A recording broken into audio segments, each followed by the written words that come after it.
오늘 우리에게 주시는 하나님의 말씀은 신약성경 누가복음 1장 39절에서 45절까지의 말씀입니다.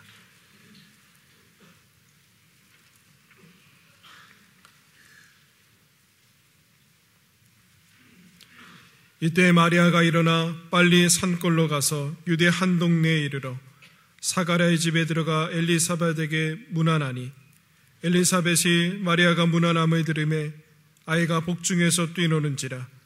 엘리사벳이 성령의 충만함을 받아 큰 소리로 불러 이르되, 여자 중에 내가 복이 있으며 내 태중의 아이도 복이 있도다. 내 주의 어머니가 내게 나아오니 이 어찌된 일인가? 보라, 내 문안하는 소리가 내 귀에 들릴 때에 아이가 내 복중에서 기쁨으로 뛰놀았도다. 주께서 하신 말씀이 반드시 이루어지리라고 믿은 그 여자에게 복이 있도다. 하나님께서 이 말씀을 통하여 우리에게 은혜 주시기를 원합니다. 할렐루야. 여러분들은 언제 또 어떻게 지금 하나님께서 나와 함께 계시다 하는 이 하나님 임재의 체험과 경험을 가장 잘 느끼십니까? 저는 말씀을 마음에 깊이 새기며 하나님의 기록된 말씀을 반복해서 읽는 동안 하나님께서 나에게 친히 말씀하여 주신다 하는 그런 감정을 가질 때가 있습니다. 또 말씀을 읽거나 듣지 못할 상황이 되면 제가 늘 좋아하는 찬송을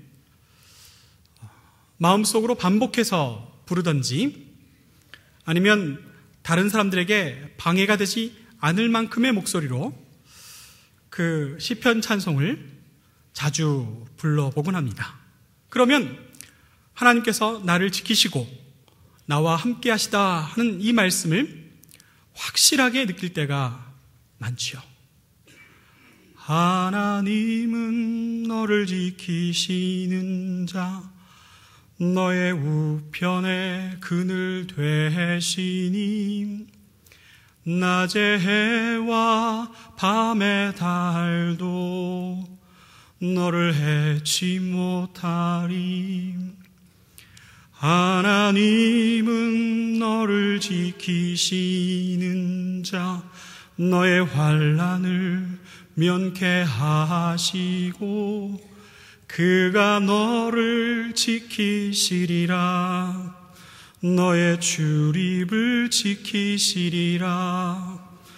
눈을 들어 산을 보아라. 너의 도움 어디서 오나? 너를 지으신, 너를 만드신 여호와께로다. 네. 하나님께서 저와 함께 하시고 저를 귀히 여기시고 사랑하셔서 지켜주신다는 확신이 마음속에 아주 확실히 새겨지곤 합니다. 또 저는 집에 돌아와 편안한 차림으로 오디오를 켠 다음 은혜로운 여러 찬송을 듣는 동안 하나님께서 저와 함께하고 계신다는 것을 아주 강하게 느낄 때가 있습니다. 저는 주로 바흐의 곡들을 듣곤 하지요. 때때로 베토벤의 미사곡들을 들을 때도 좋습니다. 혹은 말러의 교향곡을 들을 때에도 마치 거기가 천국인 것 같고, 또 주님께서 변함없이 나를 지켜봐 주시고 나와 함께 하시고 또 내 마음속에 이루 말할 수 없는 여러 가지 음성을 들려주셔서 하나님께서 나와 함께 하시고 나를 사랑하신다 하는 것을 아주 확신 있게 느낄 때가 있습니다. 사랑하는 여러분, 그러나 우리가 이렇게 큰 은혜를 자주 경험하더라도 종종 우리에게 다가오는 여러 가지 현실의 걱정과 어려움들 때문에 이 은혜를 곧장 까먹을 때가 있곤 합니다. 종종 여러분들 가운데서도 예배 때 은혜를 가득 받고 우리 갈보리 찬양대의 그 찬양을 듣고 또 깊은 감동을 받고 이 자리를 떠났는데 주차장을 채 빠져나가지 못하고 은혜를 다 까먹을 때가 있죠. 그리고 함께 예배를 드리고 나란히 앉아서 화목하게 예배를 드린 부부들도 이 은혜를 함께 나누어 갖고 돌아갔다가 집에서 사소한 일로 다툴 때 그 은혜는 몽땅 다 사라져 버린 것 같은 그런 경험을 할 때가 있습니다. 어느 누구도 이 성령 충만, 은혜 충만 받았다가 갑자기 막닥뜨리는, 아니면 눈앞에 바로 있는 이 현실의 여러 가지 걱정과 어려움과 불안과 근심 때문에 하나님의 은혜를 다 까먹은 사람처럼 그렇게 보일 때가 있습니다. 오늘 함께 읽은 본문 말씀에 마리아도 그런 경험을 하고 있는 것 같습니다. 제가 이제 오늘 읽어드린 이 성경의 말씀을 이야기로 들려드리겠습니다. 나사렛 마을에 마리아가 있었는데 마리아가 이뻐.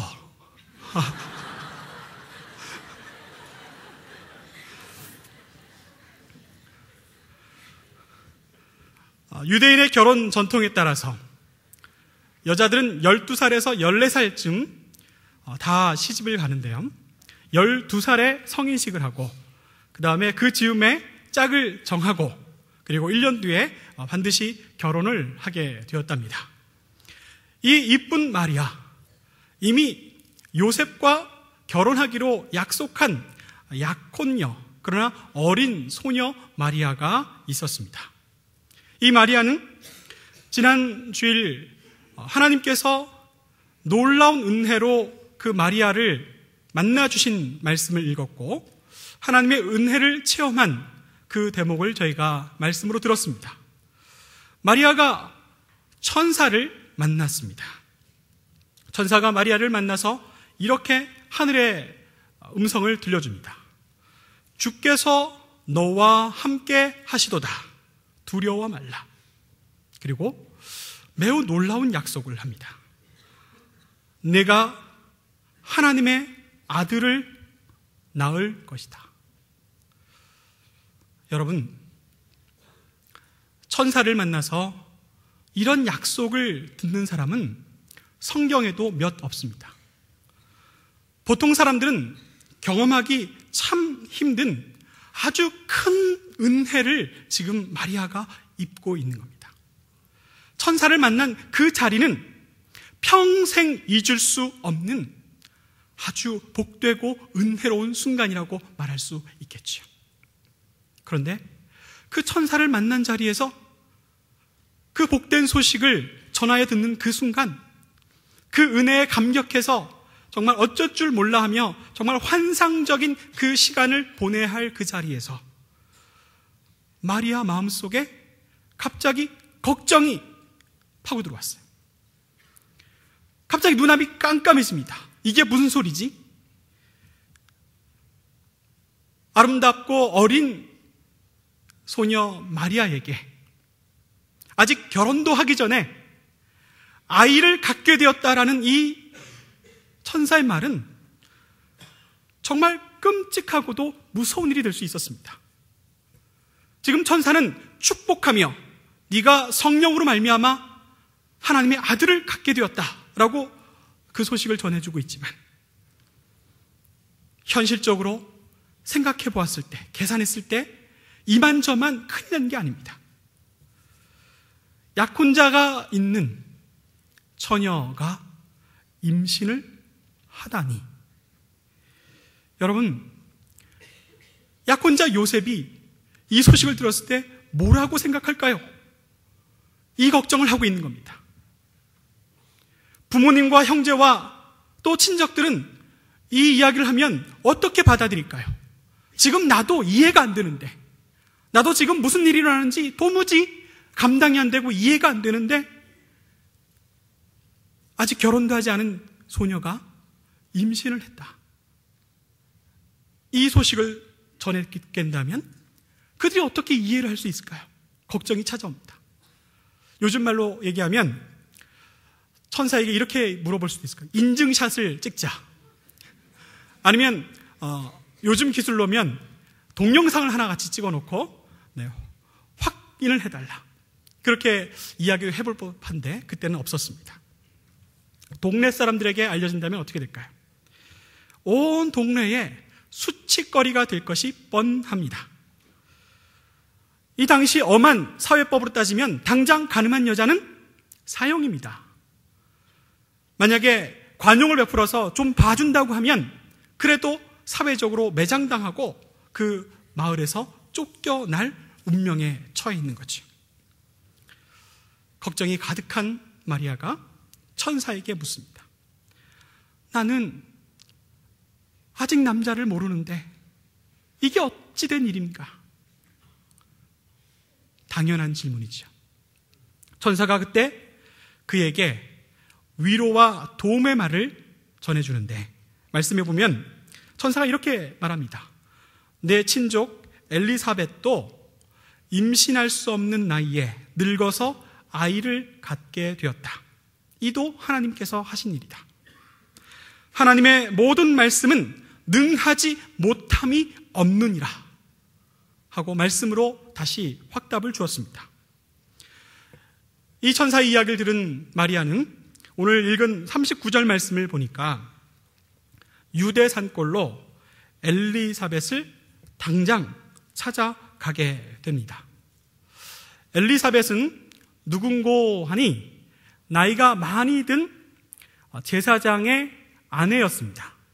나이가 많이 든 할머니였지만 그래도 이뻐.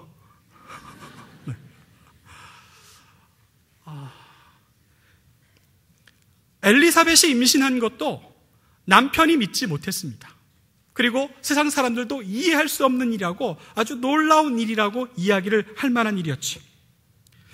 그 엘리사벳은 제사장의 정숙한 부인으로서 신앙의 오랜 경륜과 인격도 갖추고 있는 분이었습니다. 그런 엘리사벳에게도 놀라운 일이 일어났다니 마리아가 의지하고 찾아가 볼 만했겠지요. 여러분들, 때때로 우리가 은혜를 입었지만 그 은혜를 경험하고 감격하며 감사하고 있지만 이렇게 현실적인 어려움과 걱정과 두려움이 우리를 찾아올 때가 있습니다. 어떤 분이 중한 암에 걸려서 고생하고 있었습니다. 그런데 어느 날 마음에 확신하여 응답하여 주기를 내 병을 깨끗이 낫게 해주겠다라는 응답을 받았어요. 그런데도 병원에만 가는 날 되면 걱정이 앞서는 겁니다. 의사가 뭐라고 얘기할지 두려워지고 염려와 걱정과 근심으로 마음이 조마조마해서 견딜 수 없는 일을 보게 되곤 하지요. 그럴 때 오늘 천사가 말씀해 주신 것처럼 성령께서 도움을 주신 것처럼 근심과 걱정에 쌓여 있을 때 이 주의 은혜와 역사를 확신하게 확증해 줄 그 누군가를 찾아간다면 틀림없이 도움이 됩니다. 혹은 남들은 잘 이해 못할 만한 어떤 처지에 있는데 누군가가 나와 같은 처지에 있다, 혹은 나와 같은 병을 앓고 있다 라는 소식만 들어도 위로가 될 때가 있습니다. 같은 처지와 또 같은 형편에 있는 사람을 찾아가서 만나면 도움이 되지요. 오늘 천사가 일러준 말은 우리 동양 사람들이 운명풀이할 때 흔히 하는 말, 물과 불을 만나서 어려움을 겪게 될 것이지만 동쪽으로 가면 귀인을 만나게 될 것이다 하는 그런 격이 되겠습니다. 그래서 이 마리아가 엘리사벳을 찾아간 겁니다. 여러분, 얼마 전에 우리 모두가 존경하고 사랑하는 고 박태준 포항제철 명예회장께서 돌아가셨습니다. 저는 이분의 일화를 가까이에서 들을 기회가 있었는데요. 이분이 포항제철이라는 우리나라 굴지의 기업을 아주 일궈낸 훌륭한 이야기를 갖고 있는 주인공입니다. 이 포항제철의 제철왕의 신화를 쓴 이 인물 박태준 회장이 정치권 인사들의 이렇게 간곡한 부탁을 받아서 민정당에 입당함으로 정치 인생을 시작하였었습니다. 그런데 난관이 있었죠. 같은 당에 있었던 김영삼이라는 걸쭉한 인물과 경쟁할 수밖에 없었습니다. 대통령 후보가 되기 위해서 노력했지만 실패하고 말았습니다. 그 이후에 정치적인 보복이 따라서 어쩔 수 없이 이 한국당을 떠나서 미국으로 피해 갈 수밖에 없었던 시절이 있었답니다. 미국에 있었던 고 박태준 회장 마음에 가득한 화와 또 그 낙담과 절망과 외로움과 인생의 허무함을 매일매일 느끼면서 하루하루 괴로운 마음으로 살아갈 수밖에 없었다고 이야기했습니다. 그런데 뜻밖에도 젊은 한 목사를 만났습니다. 김민웅 목사님이라는 이 젊은 한 분, 아주 뛰어나고 똑똑하고 유능해 보이지만 그 모든 것을 다 내어놓고 하나님의 종으로 살아가고 있는 이 김민웅 목사로부터 예수 그리스도의 복음을 전해 들었죠. 낙담과 걱정과 절망 속에, 허무함 속에 하루하루를 보내던 우리 고 박태준 회장은 예수 그리스도를 만남으로써 그의 새로운 인생을 다시 살기 시작했습니다. 그의 마지막은 정말 예수를 잘 믿고 섬기는 자다웠습니다.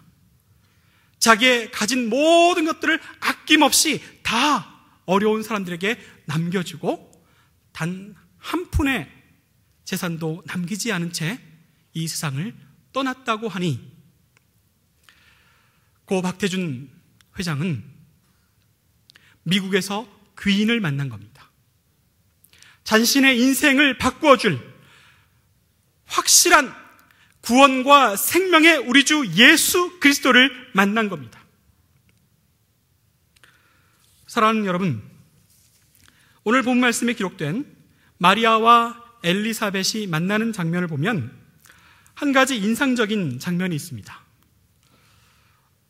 엘리사벳 뱃속에 있는 6개월 전에 이미 임신한 엘리자벳 뱃속에 많이 자란 아기가 마리아의 방문한 그 순간에 막 기뻐서 발을 차고 요동하면서 뛰놀더라는 거지요. 41절 말씀에 그렇게 기록되어 있습니다. 이것을 이름하여 세례 요한이 예수에게 첫 인사를 했다 하는 역사적인 기록이 되겠죠. 마리아를 만나자마자 엘리사벳은 대뜸 이렇게 찬송을 부릅니다. 아니, 내 주의 어머니께서 오시다니요. 43절 말씀이 기록되어 있고요. 그리고 주의 어머니가 복이 있도다 하고 42절에 말씀하고 있습니다. 그리고 태중의 기쁨으로 내 아이가 뛰놀고 있습니다 라는 간증을 하고 있습니다. 44절이죠. 여기까지가 아베 마리아라는 이 마리아 송가 속에 그대로 담겨있는 찬가입니다.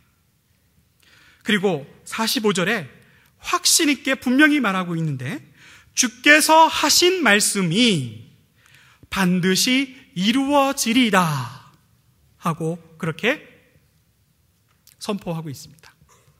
사랑하는 여러분, 숫자 3의 법칙이라는 게 있답니다.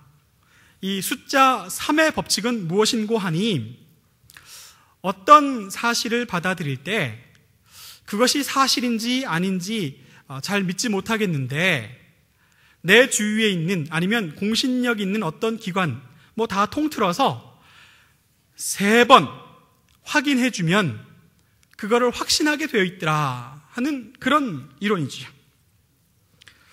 오늘 그 이론에 따르면 그 3박자가 다 맞습니다. 하나님 말씀으로 하나님께서 항상 함께 계시다. 그리고 하나님의 아들을 낳게 될 것이다 라고 확인해 주었고, 또 영적인 멘토인 의지할 만한 엘리사벳을 찾아갔더니 엘리사벳이 대뜸 축복하고 또 확증해 주었습니다. 그리고 오늘 아주 인상적으로 기록된 말씀, 뱃속에 태중에 있는 복중에 있는 세례 요한이 막 뛰놀면서 기뻐하면서 확증을 해주더라. 그래서 마리아는 안심하고 엘리사벳 곁에서 3개월을 더 머물며 지낼 수 있게 된 것입니다. 사랑하는 여러분, 저는 여러분들이 항상 언제나 하나님께서 우리와 함께 하신다, 하나님께서 나를 지켜주신다, 하나님께서 나를 도와주신다라는 이 말씀을 듣고 이 말씀을 확신하며 살아갈 수 있기를 원합니다.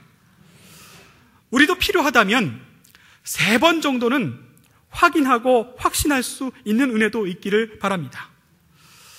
자, 이게 얼마나 중요한가면요, 어떤 미약한 일이라도 3번 이렇게 지지해주면 확신을 갖게 된다 하는 그런 의미인데요, 우리 교회에 2부 예배에 오시면 한 분 권사님께서 찬양대회 찬양이 끝나면 아멘! 하고 큰 소리로 화답을 합니다.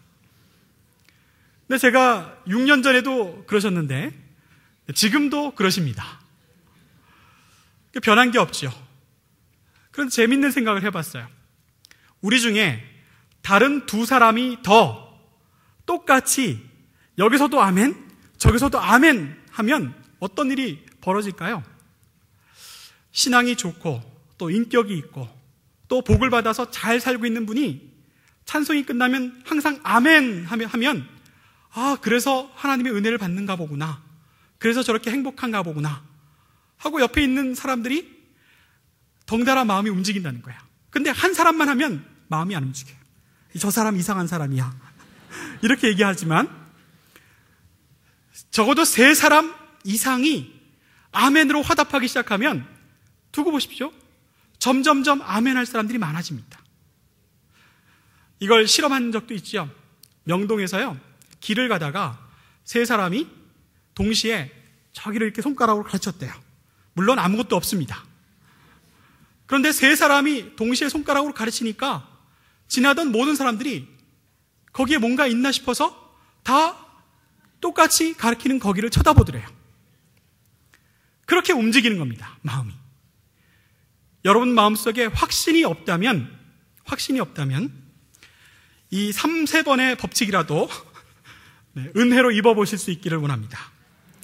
어떻게 우리가 하나님께서 우리와 함께 계신 것을 확신할 수 있게 될까요? 저는 오늘 이 말씀을 드리고 마치려고 합니다. 찬양 중에 이런 찬양이 있죠. 사랑의 나눔 있는 곳에 하나님께서 계시리로다. 사랑의 나눔 있는 곳에 하나님께서 계시리로다. 이쯤 한번 따라 하셔야 되는데, 사랑의 나눔 있는 곳에 하나님께서 계시리로다. 사람들이 어떻게 하나님께서 우리와 함께 계신 것을 알 수 있느냐? 우리가 어떻게 하나님께서 우리와 함께 계시고 살아계신 것을 확신할 수 있느냐? 사랑의 나눔이 있는 곳에 하나님께서 계신 것을 확인할 수 있다고 합니다. 이 말을 증명하기 위해서 저는 반대로 뒤집어 보겠습니다. 사랑이 깨진 곳에 하나님이 없다라는 고백이 넘쳐납니다. 여러분, 예수 믿는 사람에게 배신당한 사람이 있다고 합시다. 그러면 그 마음속에 제일 먼저 뭐가 찾아올 줄 아세요? 예수를 잘 믿는 사람이 나를 사기치고 속이고 배신하면 하나님은 없어 라는 말이 단번에 나옵니다. 또 예수님의 사랑을 입으로 자주 이야기하지만 세상 일에 자기 이익을 챙기기에 늘 앞장서고 그리고 마음에 상처를 주는 사람이 있다면 그 사람을 보면 하나님은 없을 거야. 저 사람 있다면 잡아가지. 그렇게 단번에 이야기가 나오지. 또 함께 오랫동안 신앙생활을 했지만 그런 분들 많이 봅니다. 교회 안에서 서로 미워하고 또 서로 괴롭히는 일들을 보게 되죠. 미움당하고 괴롭힘을 당하면요, 마음이 상해서 하나님이 이 안에 계시겠지만 나 여기 있을 수 없습니다 하고 떠나가기 마련입니다. 사랑이 깨진 곳, 사랑이 없는 곳에서 사람들은 하나님을 만날 수가 없는 거지. 하나님께서 함께 계시구나 하는 이 확신을 가질 수가 없습니다. 그러면 다시 뒤집어서 얘기합니다. 사랑이 있는 곳에, 사랑하셔서 우리를 지으시고 사랑하셔서 우리를 구원하시고 사랑하셔서 우리와 함께 계신 하나님께서 이곳에서 사랑이 이루어지는 것을 도우실 때, 우리가 맛볼 때 여기에 하나님께서 우리와 함께 계시다 하는 것을 확신할 수 있게 됩니다. 우리가 3번 확실히 경험할 수 있기를 바라는데 제가 안내를 해드릴게요. 첫 번째, 성탄절 저녁, 25일 저녁 10시 30분에 KBS에서 KBS 스페셜이라는 프로그램에 우리 영락교회 고 한경직 목사님의 생애가 방송이 됩니다. 온 국민들이 다 보게 될 겁니다. 하나님의 사랑을 직접 실천하신 우리 한경직 목사님의 삶을 보게 되면 아, 하나님이 계신가 보구나 라고 한번 생각할 수 있죠. 두 번째입니다. 가까이에 예수를 믿는 영적인 좋은 분, 은혜가 충만한 분, 바로 여러분들이죠. 그런 영적인 멘토에게, 여러분들에게 따뜻한 사랑과 따뜻한 관심을 받게 되면 마음속에 아, 하나님이 계신가 보구나. 그리고 3번째, 하나님께서 여러 가지 방법으로 선포하실 겁니다. 나는 너를 사랑하노라. 내가 너와 항상 함께 있다 라는 이 음성을 듣게 될 때 하나님께서 살아계심과 우리와 함께 계심을 확신하게 될 터이니, 사랑하는 여러분, 여러분도 하나님의 사랑과 임재하심을 확인하시고, 그리고 저 어둠 속에 있는 영혼들도 하나님을 만날 수 있도록 그렇게 이 말씀을 붙잡고 살아가실 수 있기를 간절히 축원합니다. 기도하시겠습니다.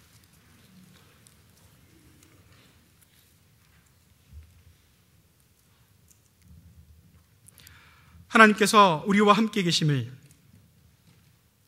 이 예배 가운데 우리의 찬양과 우리의 기도와 우리의 경배를 받아주심을 감사를 드립니다. 너무나 귀하고 아름다운 갈보리 찬양을 통해서 하나님의 임재하심을 깊이 체험하고, 또 오늘 마리아와 엘리사벳의 그 귀한 말씀과 만남 속에서 하나님을 발견하게 된 저희 모두가 이제 이 삶 속에서도 매일매일 하나님의 살아계심과 함께하심을 체험하고 세상 모든 사람들에게도 증거하며 살아가게 하여 주시옵소서. 모든 말씀 우리 주 예수 그리스도 이름으로 감사 기도 드리옵나이다. 아멘.